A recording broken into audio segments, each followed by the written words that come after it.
That is the Influenza Preparedness Stakeholder Conference on the centenary of the 1918 pandemic, and this took place in January 2019. It was run by Chatham House, which is the Royal Institute for International Affairs, and there were all kinds of people at this. I'm going to show a little bit of video here of Mark van Ranst, who's was the Belgian flu commissioner, and he was talking about the importance of the use of the media in pushing forward a narrative when it comes to this kind of public health issue. And remember, this was over a year before we started to see exactly the things he was talking about happening in real life, so to speak. So have a listen to this.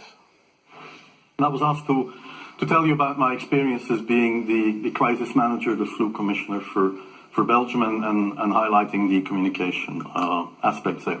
And then you have one opportunity to do it right. I mean, day one is so important.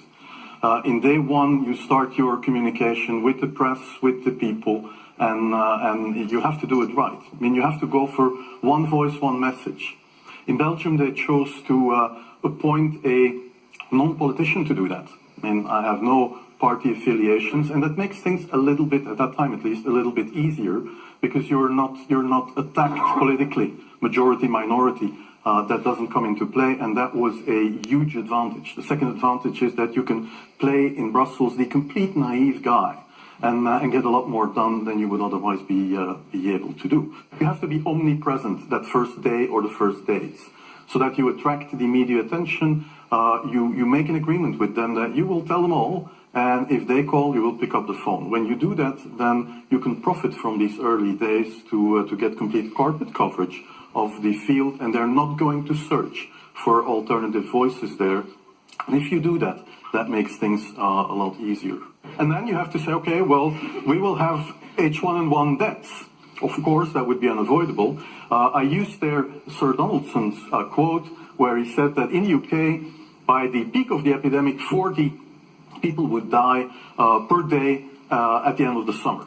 So 60 to peak of the epidemic. I used that in the media. 7 Belgian flu deaths per day at the peak of the epidemic would be realistic. That is true in every year, even interpandemically.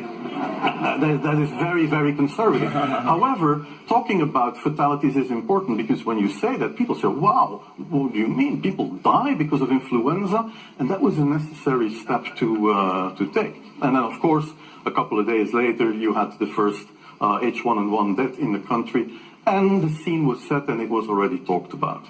And then you had to pick